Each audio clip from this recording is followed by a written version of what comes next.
Om Namah Shivaya. A few small tips for purifying the mind. Discourse by MahaPeriyava from the book Voice of God, Volume 1. There are quite a few things which are useful for purifying the mind. These are only simple dharmas which our forefathers had been doing for generations. Their lives were filled with happiness and satisfaction. If we see how they conducted themselves and follow them, that would be enough. No new discipline is needed. We can also be happy and satisfied. Not only in highly spiritual matters our forefathers have shown us the way, but also in matters relating to conduct in the family and the society. For example, relationship and friendship were preserved in those days in an excellent manner. Whether it was a marriage or obsequies, several people came together and conducted it. What great quality it was! In those days, there was no outward show as it is now. But it was only then that helping the poor in a real way was spontaneous, both in attitude and action. Those who went to attend marriages reduced the burden of the person celebrating the marriage by giving 5 or 10 rupees. In a large gathering, if a number of people contribute, each in a small way, it is enough. It is not a big burden for those who give, but the person who receives would get something substantially. This is how, if a poor person was in difficulty to celebrate a marriage or perform obsequies, others contributed, each in a small measure, and had the function or ceremony conducted. In those days, there was not much discrimination between the rich and the poor among the relatives. The rich person extended great help to a poor relative. These are all part of dharma. Helping a person in hardship will contribute to the purification of the mind of the giver more than that of the receiver. But today, everything has changed. Rich people do not have concern for relatives as in the olden days. The attitude to help a poor relative is much less now. What was done in the olden days was real annadhanam.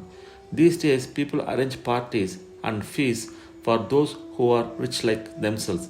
A lot of money and materials are thus spent in the country. There is nothing in this for dharma or for purification of the mind. A person calls another for a party or feast with a personal motive. He thinks that he has deceived those for whom he has arranged a party.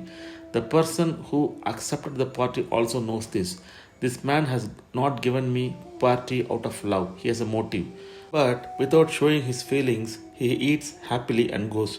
Therefore, if the person who gave the party cheats the other, the person who accepted and enjoyed the party is going to cheat his host. Thus, all feasts and toasts or mere deception are not useful for purifying the mind. When material help was extended to the poor or annadhanam was given to them, there was mutual affection and real joy for both the giver and the receiver. Nowadays, when parties are arranged, not only is there no real affection, but they also result in hatred. When those with means arrange parties, those without means develop a feeling of hatred and enmity.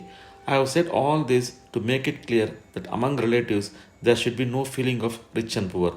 Others should not think it's only those who have the means that can extend monetary help and earn punya. Extending bodily help to others is a great virtue.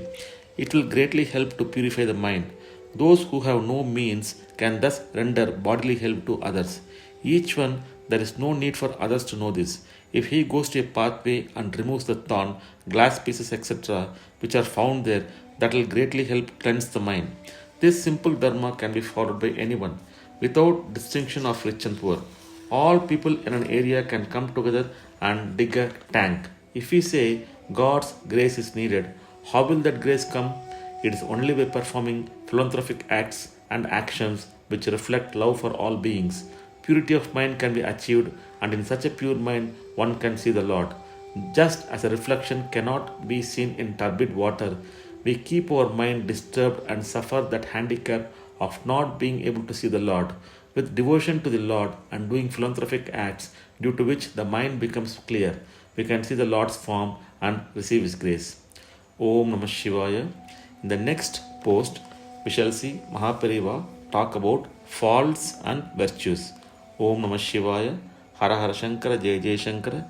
Kanchi Shankara Kamakoti Shankara.